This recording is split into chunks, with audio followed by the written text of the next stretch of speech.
અકબરને થયો હતો સાહેબ. અકબર પ્રમુખ સાહેબ અકબરે બિરબલને કહ્યું કે ભાઈ તમે લોકો એમ કહો કે અમારા ભગવાન આવે, અમારા ભગવાન આવે, અમારા ભગવાન આવે, તો તમારા ભગવાન પાસે નોકર નહીં હોય? જ્યારે જ્યારે હોય તમારા ભગવાન જ આવે છે, એને કોઈ નોકર ચાકર હોતા જ નથી. તો એવા કેવા ભગવાન કે એને ત્યાં નોકર ન હોય? અને ત્યારે બિરબલે કહ્યું કે અમારા ભગવાનને તો ઘણા બધા નોકરો છે, ઘણા નોકરો છે. તો અકબરે કહ્યું તો તમારા ભગવાન કેમ જ આવે છે, એના નોકરને કેમ નથી મોકલતા? અને ત્યારે અકબર સાહેબ બિરબલે તો કહ્યું, બુદ્ધિશાળી હતો બિરબલ, એટલે બિરબલે એમ કહ્યું, જહાપના મને થોડો સમય આપો, આનો જવાબ હું તમને આપીશ, પ્રેક્ટિકલ રીતે આપીશ, તમને સમજાય એવી રીતે. બોલે કાંઈ વાંધો નહીં, કેટલો સમય જોઈએ? કેટલો સમય જોઈએ? બોલે 2-4 દિવસ આપો મને. બિરબલે 2-4 દિવસની માંગણી કરી.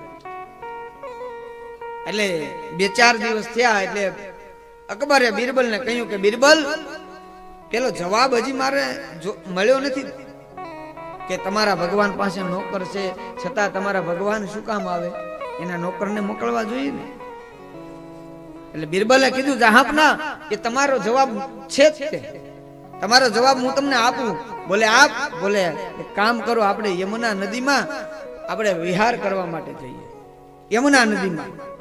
અને યમુના નદીમાં અકબર હતા, એના નોકર 2-4 નોકરને લીધા, અકબરના નોકરને, અને બિરબલ હતા. અને એવામાં બિરબલે એના અકબરના દીકરાનું પૂતળું બનાવેલું હતું સાહેબ.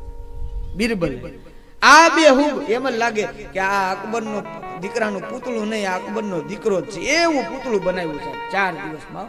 આ બેહૂબ આમ ખાલી આમ શ્વાસ ન લે એ જ કમી, બાકી બેસાડ્યો અકબરના દીકરાને, જે પૂતળું હતું એને, અને હોડી લઈ અને યમુના નદીમાં વિહાર કરવા માટે ગયા છે. એમાં અકબર બેઠા છે, 2-4 એના નોકરો બેઠા છે, બિરબલ બેઠા છે, અને એના દીકરાનું પૂતળું છે. હવે અકબરને નથી ખબર કે આ પૂતળું છે, અકબરને તો એમ જ છે કે આ મારો દીકરો છે, અકબરને એમ છે આ મારો દીકરો છે.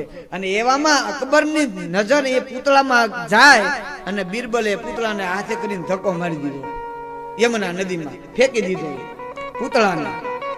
જેવો એ પૂતળાને અકબરના દીકરાના પૂતળું હતું એને ફેંકી દીધું, એટલે અકબર દોડી નદીમાં પડ્યો છે, દોડી એ નદીમાં, યમુના નદીમાં કૂદકો લગાવ્યો, છલાંગ લગાવીને આમ જોયું તો ખીજાવા લાગ્યો, આ શું આવી મશ્કરી મારી સાથે? આ મારા દીકરાના પૂતળાને બનાવી અને એને તમે યમુનામાં ફેંકી દીધો, મને એમ કે મારો દીકરો છે. આમ જ્યાં કહેવા લાગ્યો ને અકબર, અને ત્યારે બિરબલે કીધું કે જહાંપના આ તમારો જવાબ છે, આ તમારો જવાબ છે. બોલે આવો કેવો જવાબ? અને ત્યારે બિરબલે કહ્યું કે આ પૂતળું હતું એ મને ખબર હતી, તમને તો નહોતી ખબર ને, તમને તો એમ હતું ને તમારો દીકરો છે. બોલે હા. તો તમારી સાથે તમારા નોકર ચાકર હતા? બોલે હા, મારા નોકર ચાકર હતા.